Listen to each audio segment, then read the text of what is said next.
In 1946, one of the greatest baseball players ever retired after almost 25 years as a pro.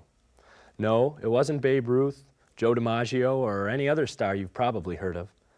The man was James "Cool Papa" Bell, star of the Pittsburgh Crawfords of the Negro League. The Negro League was the name of the league where all black players were forced to play until 1947, when Major League Baseball became integrated. The Negro League had some of the best players never to be appreciated, and Cool Papa Bell headed that list. Many say that Bell was the fastest player ever to play the game. This could very well be true.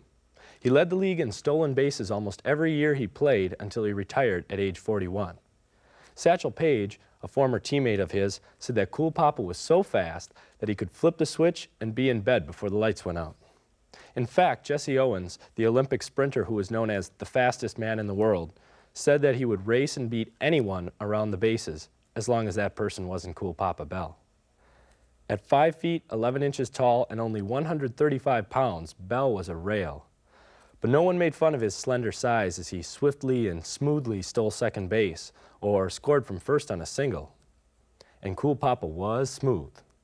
In his first game as a pro, the 17-year-old, then known as James, came into the game in the bottom of the 9th inning and struck out one of the league's best hitters on 3 straight pitches.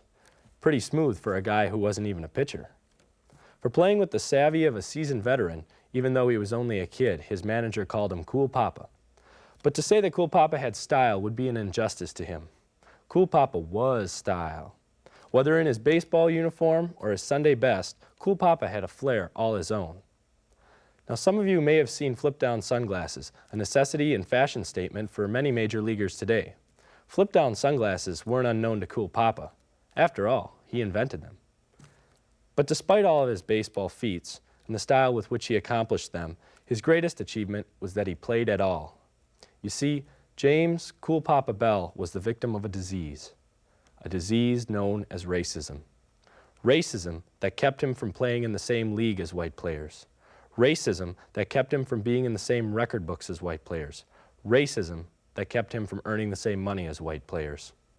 In fact, to make ends meet, Cool Papa would run home after each game just so he could change and get to his second job as a nighttime security guard.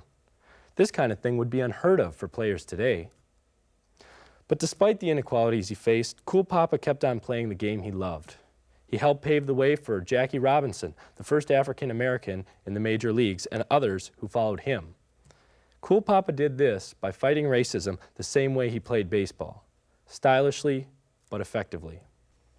Despite knowing that he would never reach his dream of playing in the major leagues just because of his color, Cool Papa Bell, and many others for that matter, played on, hoping that someday there would be only one league, a league of professional baseball players regardless of race.